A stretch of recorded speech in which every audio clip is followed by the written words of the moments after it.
మీ ఎలాంటి వ్యాపార ప్రకటనలకైనా వెంటనే మా ఛానల్ సంప్రదించండి. ఓం సదాశివ సమారంభాం వ్యాస శంకర మధ్యమాం అస్మదాచార్య పర్యంతాం వందే గురు పరంపరాం. జ్యోతిష్ శాస్త్రాన్ని భావితరాల వారికి ప్రసాదించిన ఋషుల యొక్క పాదపద్మాలకి నమస్కారం చేసుకుంటూ, అలాగే నాకు ఈ జ్యోతిష విద్యను నేర్పిన గురువర్యులు జ్యోతిష బ్రహ్మ కీర్తిశేషులు శ్రీ ఈరంకి సూర్యనారాయణమూర్తి గారు, సూర్యశ్రీ దైవజ్ఞ గారి యొక్క పాదపద్మాలకి నమస్కారం చేసుకుంటూ, ఓం శ్రీ మహాగణాధిపతి నమః, శ్రీ గురుభ్యో నమః, హరి ఓం. వీక్షకులందరికీ నమస్కారం. ఫిబ్రవరి నెల 22వ తారీఖు లగాయితూ 28 వరకు ఉండేటువంటి గ్రహగతుల ఆధారంగా ద్వాదశ రాశుల వారికి ఈ వారం ఏ విధమైనటువంటి శుభాశుభ ఫలితాలు కలగబోతున్నాయో ఈ కార్యక్రమం ద్వారా తెలుసుకుందాం. అందులో భాగంగా ఈ వారం ఉండేటువంటి గ్రహస్థితిని గమనిస్తే, ఈ వారంలో కూడా గత వారం మాదిరిగానే పంచగ్రహ కూటమి సంభవిస్తూ ఉన్నది. అది కూడా కుంభరాశి ఎందే సంభవిస్తూ ఉన్నది. రవి, కుజ, రాహు, శుక్ర, బుధ గ్రహాలు కుంభరాశి ఎందు సంక్రమిస్తూ ఉండగా, మీనమందు శనేశ్వరుడు, మేష, వృషభ, మిథున రాశుల యందు చంద్రుని యొక్క సంచారము, మిథునమందు గురుడు, సింహయందు కేతువు యొక్క సంచారంతో ఈ వారం గ్రహస్థితి ముందుకు సాగుతూ ఉన్నది. ఇటువంటి గ్రహస్థితిలో ద్వాదశ రాశుల వారికి ఏ విధమైనటువంటి ఫలితాలు కలగబోతూ ఉన్నాయో తెలుసుకుందాం. అందులో భాగంగా కర్కాటక రాశి వారికి పంచగ్రహ కూటమి 8వ స్థానమందు ఉన్నది.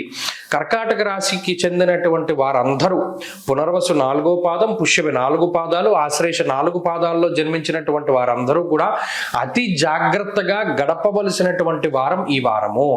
చాలా మంది కొంతమంది దీని గురించి భయపెట్టి ఉండవచ్చును, కానీ ఇక్కడ జాగ్రత్త ఎందుకు చెప్పవలసి వస్తోంది? ఈ వారంలో శుక్రుడు, చంద్రుడు మినహాయించి మిగతా గ్రహాలన్నీ ప్రతికూలంగా ఉన్నాయి.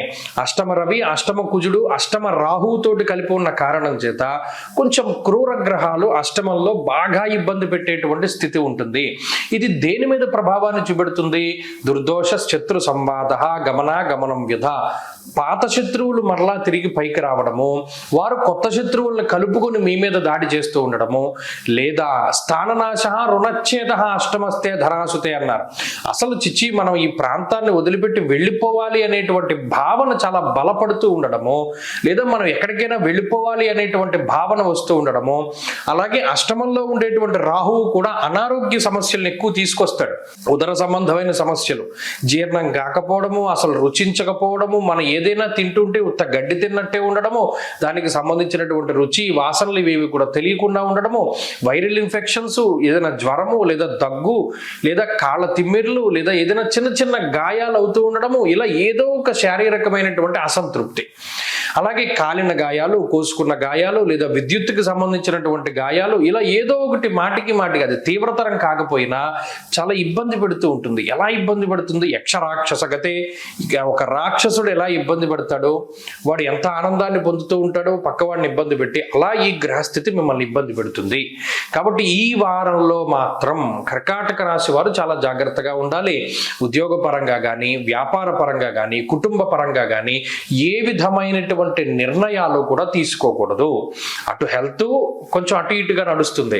అలాగే ఆర్థిక సంబంధమైన వ్యవహారాల విషయంలో చాలా జాగ్రత్తగా ఉండడం, ప్రయాణాలు చేసేటప్పుడు జాగ్రత్తగా ఉండడం. అలాగే ఏమీ లేదు, ఉత్తినే తగు వస్తూ ఉంటుంది, గాలితోటి దెబ్బలాడవలసిన పరిస్థితులు ఉంటాయి. అందువల్ల మౌనంగా ఉంటూ ఉండడము చెప్పదగినటువంటి సూచన. ఈ వారం ఒక్క వారం కొంత జాగ్రత్తగా గడపగలిగితే రానున్నటువంటి కాలంలో ఈ గ్రహస్థితి మార్పు చెందుతుంది. కాబట్టి ఈ వారంలో ఈ విషయాలను దృష్టిలో పెట్టుకోండి.